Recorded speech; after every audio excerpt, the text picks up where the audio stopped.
அவன் தொழில் அவன் தான் செய்யணும். அவன் பண்ணானா இருந்தா வண்ணன் தொழில பண்ணணும், முடிவெட்டவனா முடிவெட்ட தொழில பண்ணணும். அவன் தச்ச வேலை செய்தா தச்ச வேலையை செய்யணும். அவன் அப்பன் செய்த வேலையும் செய்யணும்னா ராஜாஜியுடைய மிகப்பெரிய அதுக்காண்டி என்ன பண்ண இருக்கின்ற 6050 பள்ளியும் ஒழிச்சார். ஆனால் கர்ம வீரர் காமராஜர் முதலமைச்சரா வந்து அதுக்குதான் காமராஜர் அப்பவே கஷ்டப்பட்டு நம்முடைய பெரியார் கஷ்டப்பட்டார். நமக்கும் காமராஜருக்கும் கருத்து வேறுபாடுகள் இருந்தா கூட நேரடியாக ஒருத்தர் மோதன கூட பெரியார் ஐயா என்ன சொன்னாரு தெரியுங்களா? குணாலா குல கொழுந்து சென்றுவா குடியாத்த வென்றுவான்னு சொல்லி குடியாத்தத்தை நிக்க வச்சு ஜெயிக்க வச்சோம்னா நம்ம பெரியாரும் பேரறிஞர் அண்ணாவும் கொள்கை ரீதியாக கருத்து வேறுபாடு இருந்தாலும் தந்தை பெரியார் அப்ப கொண்டாந்து பெரியார் இவரை கொண்டாந்து உள்ள விட்டார் காமராஜர்.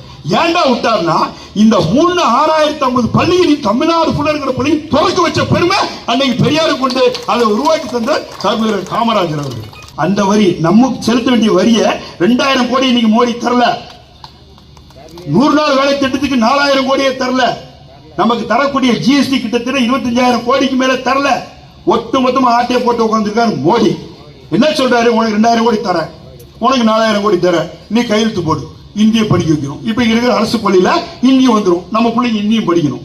இந்திய படிச்சாதான் இந்தியமும் பெரிய தெய்வீக மொழியா நினைச்சிருக்கிறான்.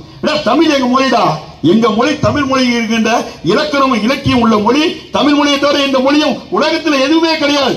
11 விதமான இலக்கண இலக்கியம் கொண்ட தெய்வீக மொழி நம்ம தமிழ் மொழி. அப்படியேப்பட்ட தமிழ் மொழியை இன்னைக்கு நம்ம கத்துக்கிட்டு இருக்கோம். இன்னும் சொல்ல போனா இன்னைக்கு உலகங்களை இன்னைக்கு சந்திராயன் அனுப்பிச்சு வச்சான். சந்திராயன் அனுப்பிச்சு வச்சோம் யாருன்னாக்கா மயில்சாமி அண்ணாதுரை. அவன் ஒரு தமிழன், அரசு பள்ளிக்கூடத்தில் வேப்ப மரத்தடியில் உட்காந்து படிச்சுவேன். அந்த ஆள் அவன் சந்திராயன் 1 அனுப்பிச்சு வச்சாரு. சந்திராயன் 2 அனுப்பிச்சு வச்சவங்க யாருன்னா வினிதான் சொல்லக்கூடிய ஒரு முத்தையன் சொல்லக்கூடிய ஒரு தமிழச்சி. அதே அரசு பள்ளியில் படிச்சவங்க அந்த அம்மா. அதே மாதிரி சந்திராயன் 3 அனுப்பிச்சவரு வீரமுத்து வேலுன்னு சொல்லி அனுப்பிச்சு வச்சாரு. அந்த ஒரு தமிழன் மரத்தடியில் படிச்சவர் தான்.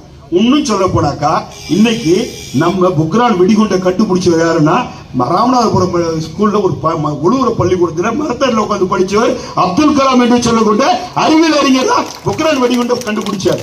உலகமே அது இருந்தது. அப்படிப்பட்ட தமிழ் நமக்கு வந்து பாத்தீங்கன்னா உலக அரங்கில் இன்னைக்கு தமிழுக்கு தனி மரியாதை மட்டும் உண்டு. ஆனா இன்னைக்கு நம்ம என்ன பண்றோம், எல்லாத்தையும் மறந்து இம்பீரியாரிட்டி காம்ப்ளெக்ஸ் இந்திய பள்ளிகள்தான். அங்க இருந்து உட்காந்துக்கிட்டு நம்ம இந்திய பள்ளிகள் ஏன் அங்க மத்தியில உட்காந்து நீங்க கரெக்டா ஓட்டு போட்டீங்க, 40க்கு 40 போட்டு நம்ம ஜெயிக்க வச்சீங்க, அது வேற விஷயம். உங்களுக்கு கையெடுத்து கும்பிடுறோமா நீங்க, அது வேற விஷயம். நம்ம இன்னைக்கு தமிழ் தளபதின்ற இந்த ஒரு உருவம் இல்லைனாக்கா மோடி நேரம் இன்னைக்கு நம்ம எல்லாம் கரைச்சி வச்சு மணிப்பூர் மாதிரி ஆகியிருப்பார் எங்க தமிழ்நாட்டையும். ஆக இங்க நமக்கு தரக்கூடிய உரிமை தொகை, நமக்கு இருக்கக்கூடிய இன்னைக்கு இலவச பஸ், அந்த பஸ் விடியல் பயணம். அதே மாதிரி பிள்ளை பள்ளிகள் நீ பாத்தீங்கன்னா 1 to 12 வரைக்கும் அரசு பள்ளியில் படிச்சவங்க மேல்